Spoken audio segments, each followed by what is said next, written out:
بسم اللہ الرحمن الرحیم۔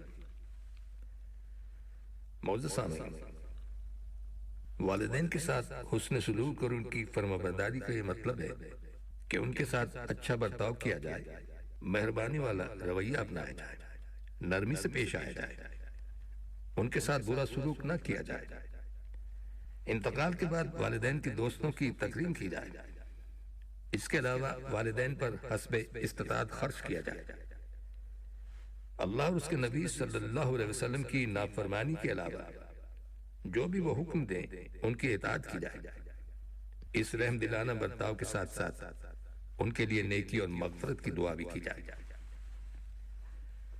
بلا شبہ والدین کی فرمانبرداری اللہ سبحانہ تعالیٰ کی بتائی ہوئی بلند پایہ نیکی ہے۔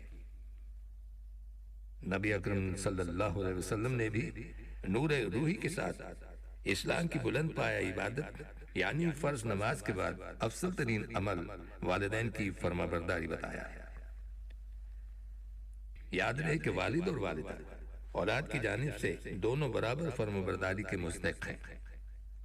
ہاں، بعض علماء نے خدمت میں ماں کا حق زیادہ بتلایا ہے اس حدیث کی وجہ سے جس میں نبی اکرم صلی اللہ علیہ وسلم سے یہ سوال کیا گیا کہ حسن سلوک کا زیادہ مستحق کون ہے، تو آپ نے 3 بار پہلے ماں کا تذکرہ فرمایا اور پھر چوتھی بار والد کا۔ حق یہی ہے کہ اللہ سبحانہ تعالیٰ نے ہر حال میں والدین کے ساتھ فرمانبرداری کا حکم تو دیا ہی ہے، لیکن جب والدین بڑھاپے کی دہلیز پر پہنچ جائیں تو یہ حکم قطعی طور پر واجب ہو جاتا ہے۔ اگر والدین مسلمان نہ ہوں تب بھی ان کا عہد نبھانا اور ان کی اطاعت اور فرمانبرداری کرنا اولاد پر لازم ہے۔ اسی طرح صلہ رحمی کا بھی اجر بہت زیادہ ہے۔ صلہ رحمی کا مطلب رشتہ داروں کے ساتھ مہربانی اور نیک سلوک کرنا ہے، مالی تعاون، ذاتی خدمت، سلام و دعا اور ملاقات کرتے رہنا اسی میں شامل ہے۔ صلہ رحمی کے واجب ہونے میں کسی کا اختلاف نہیں، اور قطع رحمی یعنی رشتہ داری کو توڑنا اور قطع تعلق کرنا بہت بڑی نافرمانی ہے اور گناہ کبیرہ ہے، اگرچہ رشتہ دار خود ہی دوری پیدا کرتے یا برا سلوک کریں۔ صلہ رحمی کا ادنا درجہ یہ ہے کہ باہمی محبت برقرار رہے، اگرچہ محض سلام و کلام کے ذریعے ہی کیوں نہ ہو۔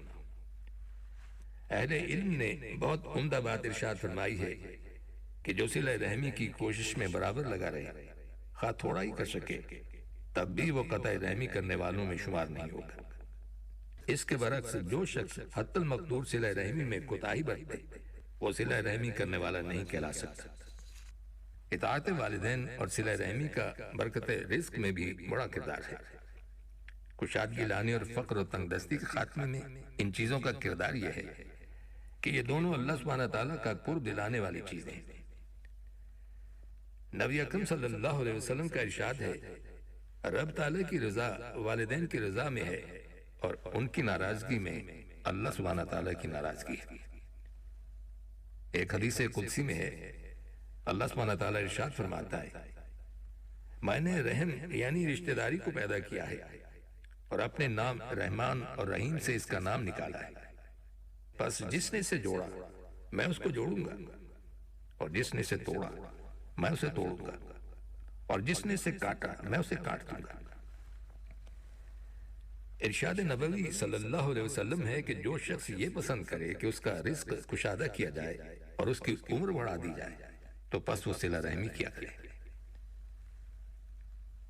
نبی اکرم صلی اللہ علیہ وسلم کا ارشاد ہے، قرابت داری کو جوڑنا مال میں ثروت لاتا ہے، گھروں میں محبت کو جنم دیتا ہے اور عمر میں اضافے کا ذریعہ ہے۔ نیز ایک حدیث پاک میں ہے، جس سے یہ امر مرغوب ہو کہ اللہ سبحانہ تعالیٰ اس کا رزق بے حد بڑھا دے اور اس کی عمر میں اضافہ ہو تو وہ خوب صلہ رحمی کیا کرے۔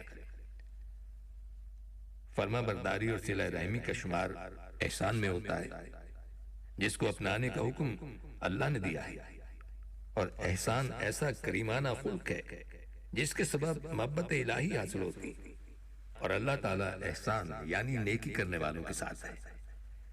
نیز احسان کے ثمرات میں اللہ رب العالمین کا اپنے نیک بندوں کو زمین میں قوت اور شوکت عطا کرنا بھی شامل ہے۔ حدیث پاک کی روشنی میں یہ امر واضح اور مسلم ہے کہ قطع رحمی تنگ دستی لانے کا بہت بڑا سبب ہے۔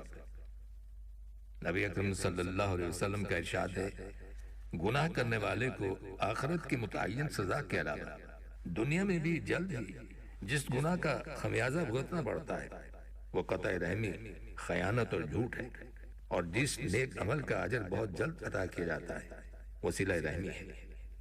یہاں تک کہ اگر گھر والے صلہ رحمی کرتے ہوئے اللہ تعالیٰ کی نافرمانی بھی کرتے ہوں تب بھی ان کے مال بڑھیں گے اور کثرت و فراوانی آئے گی۔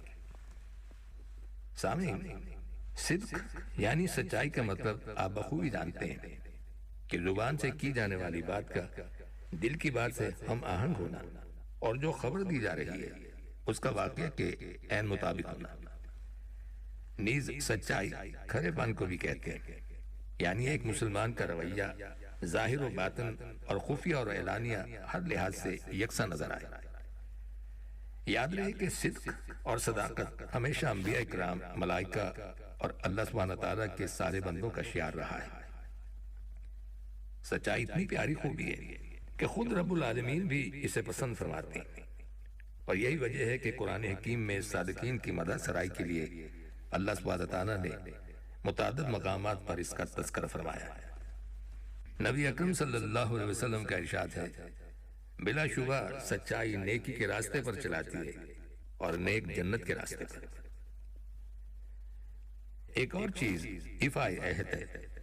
ایفائے عہد یعنی وعدے کے مطابق بات کو ٹوٹنے سے بچانا اور بائنے ہی پورا کر دینے کا نام ہے، اور یہ انسان کی بلند پایہ خوبیوں میں سے ایک ہے۔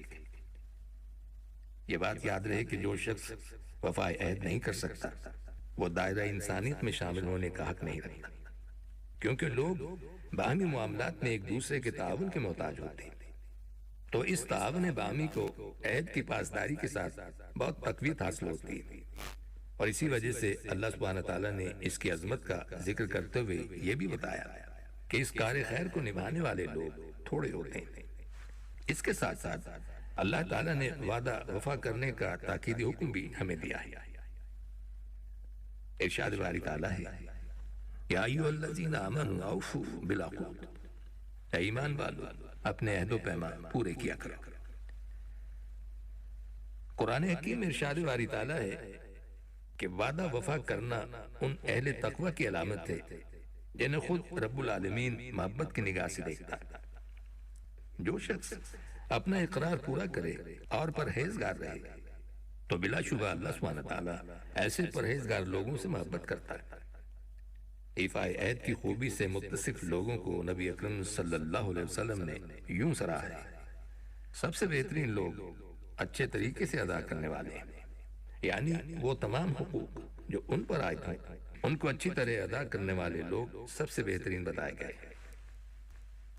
صحیح بخاری کی ایک معروف حدیث میں جھوٹ اور عہد شکنی کو علامات نفاق میں سے بتلایا گیا ہے۔ نبی اکرم صلی اللہ علیہ وسلم کا ارشاد ہے، منافق کی 3 نشانیاں ہیں۔ نمبر 1، بات کرے تو جھوٹ بولے، نمبر 2، وعدہ خلافی کرے، اور نمبر 3، امانت میں خیانت کا ارتکاب کرے۔ سامعین، سچائی اور ایفائے عہد کا رزق میں برکت سے بہت گہرا تعلق ہے۔ اس کی وجہ یہ ہے کہ خرید و فروخت میں جھوٹ بولنے سے برکت جاتی رہتی ہے۔ ایسے لوگوں کے لیے نبی اکرم صلی اللہ علیہ وسلم کا ارشاد ہے، اگر خرید و فروخت کرنے والے سچائی اختیار کریں اور اس چیز میں کوئی عیب ہو تو بتا دیا کریں تو ان کی خریداری میں برکت ڈال دی جاتی ہے، اور جب وہ عیب یا نقص چھپا لیں اور جھوٹ سے کام لیں تو ان کی خریداری میں سے برکت ختم کر دی جاتی ہے۔ اور برکت کا مطلب واضح ہے، یعنی چیز کا بڑھ جانا اور زیادہ کے لیے کافی ہو جانا۔ اس کے علاوہ جو تاجر پیشہ لوگ سچائی اور ایفائے عہد کو اپنی زندگی کا شعار بنا لیتے ہیں، لوگ انہیں دل سے اچھا سمجھتے ہیں، ان پر بھروسہ کرتے ہیں، اور خرید و فروخت کے علاوہ دیگر معاملات میں بھی ان پر اعتبار کرتے ہیں، اور یہی چیز مالداری اور ثروت کا سبب بن جاتی ہے۔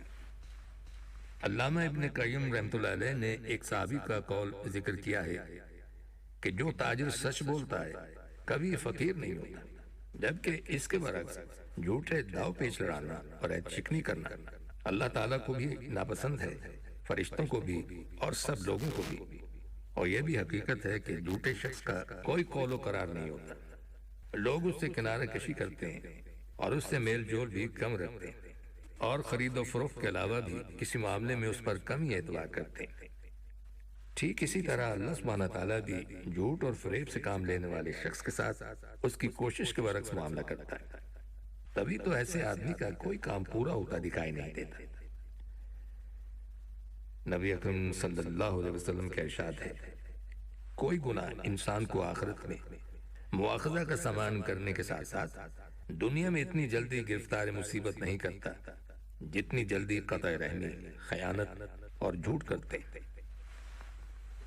اور سامعین، ان کلمات کے ساتھ ہی ہمارے آج کے پروگرام کا وقت بھی اب ختم ہوتا ہے، اس دعا کے ساتھ کہ اللہ تعالی ہم سب کو صراط مستقیم پر چلنے کی توفیق عطا فرمائے، آمین۔ آئندہ ملاقات تک کے لیے محمود احمد کو اجازت